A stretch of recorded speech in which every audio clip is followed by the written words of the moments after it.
नमस्कार दोस्तों, मैं Pooja Sharma the Diary of West Bengal movie की चीफ असिस्टेंट डायरेक्टर हूँ। सनातनी सनोज मिश्रा के साथ मैं 5 साल से काम करती हूँ। सनोज जी के साथ रहती थी।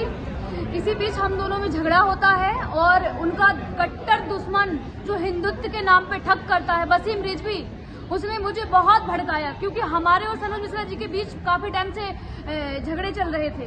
उसी बीच वसीम रिजवी ने मुझे बहुत भड़काया कि तुम कुछ नहीं कर सकती हो, तुम कुछ नहीं कर सकती, डरपोक लड़की हो। सनोज मिश्रा ने तुम्हारा शोषण करके तुम्हें छोड़ दिया है, दूध में से मक्खी की तरह फेंक दिया। मोनालिसा को लेके घूम रहा है। जब महाकुंभ की वायरल गर्ल मोनालिसा आती है तो सब दुश्मन जाग गए सनोज मिश्रा जी के और मुझे भड़काना उन्होंने स्टार्ट कर दिया। वसीम रिजवी, रवि सुधा चौधरी, अनीता उपाध्याय, हाई कोर्ट के एडवोकेट रंजन सिन्हा, जिन लोगों ने अपने षड्यंत्र का शिकार मुझे बना लिया, मेरे कंधे पे बंदूक रख के चलाना स्टार्ट कर दिया उन लोगों ने और मुझे बहका के कि तुम्हें ये है वो है, और हमारे बीच झगड़े चल रहे थे। इसी बीच में गुस्से में आके मेरा दिमाग काम नहीं किया और मैं उनकी बातों में आके, उनके बहकाने में आके मैं FIR कराने के लिए चली गई।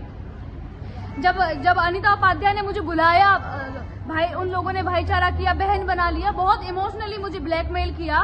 जब मैं अपनी FIR लिखने के लिए गई तो जो चीजें मैंने नहीं लिखी उन लोगों ने एक्सपर्ट को देके वो चीजें लिखवा दी और वो उस चीज में लिखवाई कि सनोज मिश्रा के खिलाफ झूठी 376, 554 की भी धारा लगवा दी।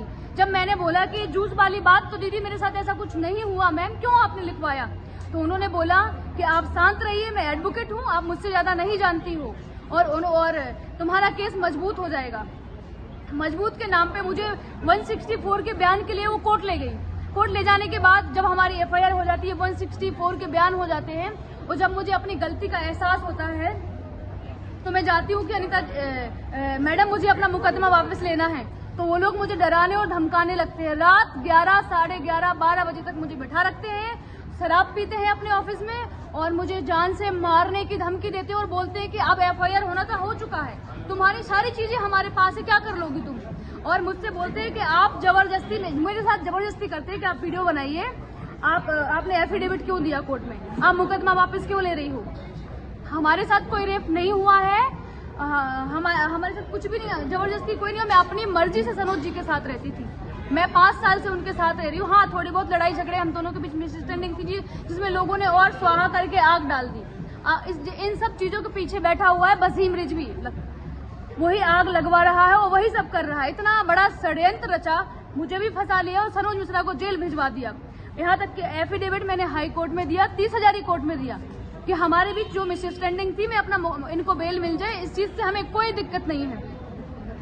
फिर भी नहीं हुआ क्योंकि उस षड्यंत्र के पीछे बहुत बड़ा हाथ है, बैठा हुआ है वसीम रिजवी। सनोज बिल्कुल निर्दोष है, उसने मेरे साथ कोई रेप नहीं किया और आज पूरे ऑल इंडिया में उसको बदनाम करने की इतनी बड़ी साजिश थी, पूरी दुनिया में उसकी न्यूज चल रही है। 1 घंटे पहले ABP न्यूज से लेके सारे चैनल में उसकी न्यूज चल रही है। तो ये सब झूठ है, ये सब षड्यंत्र था वसीम रिजवी का।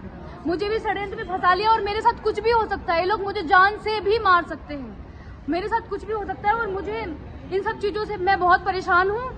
मैं अभी CP में हूँ, हनुमान मंदिर पे खड़ी हूँ। यहाँ से मैं एक वीडियो जारी कर रही हूँ जो कि सारी दुनिया में चले, सारे न्यूज चैनल पे जाए, सारे लोगों तक, देश के लोगों तक हमारी आवाज पहुंचे कि ऐसे भी लोग होते हैं जो घर में आग लगवाने के बाद इतना बड़ा षड्यंत्र रचाते हैं, जिनका शिकार हम जैसी सीधी सादी और मासूम सनातनी लड़कियों को अपना मोहरा बना के और अपना काम करके निकाल के और निकल जाते हैं। ऐसे लोग बहुत खतरनाक होते हैं, वसीम रिजवी जैसे लोग, जिन्होंने मुझे अपने षड्यंत्र का शिकार बना लिया है। मैं माननीय श्री योगी आदित्यनाथ जी से हाथ जोड़ के विनती करती हूँ कि सनोज मिश्रा जी को जल्दी से जल्दी बेल मिले और इन सब जितने ये पापी बैठे हुए, दुष्टी बैठे हुए हैं, सिर्फ इन लोगों ने इसलिए किया क्योंकि सनोज मिश्रा एक गरीब लड़की जो कि बंजारे ने मोनालिसा, उसके लिए काम करने जा रहे थे, उसी लड़की को लेके मुझे भड़काया, बहुत भड़काया, सबने भड़काया और जो चीज मैं नहीं कर सकती थी फ्री में एडवोकेट देके वो काम करवा दिया। जब मुकदमा वापस लेने की बारी आती है तो एक एक करके मुझे सब डराते और धमकाते हैं। मेरे साथ कुछ भी हो सकता है, मैं अकेली हूँ, कुछ भी हो सकता है, X बजे कुछ भी मेरे साथ कोई भी घटना घटित हो सकती है, जो कि मुझे साफ साफ नजर आ रहा है। और सनोज मिश्रा को वो लोग सनोज मिश्रा को अरेस्ट कर चुके हैं, पुलिस स्टेशन नाबी करीम दिल्ली। तो योगी आदित्यनाथ जी से और अमित शाह जी से मैं हाथ जोड़ के विनती करती हूँ, रिक्वेस्ट करती हूँ कि जल्दी से जल्दी इन चीजों पे इंक्वायरी हो और जांच हो और वसीम रिजवी जैसे लोगों को ना कड़ी से कड़ी सजा मिले, जो हम जैसी मासूम लड़कियों को टारगेट बना के लोगों के घर बर्बाद करते हैं और मासूमों को जेल भिजवाते हैं। नमस्कार, जय हिंद।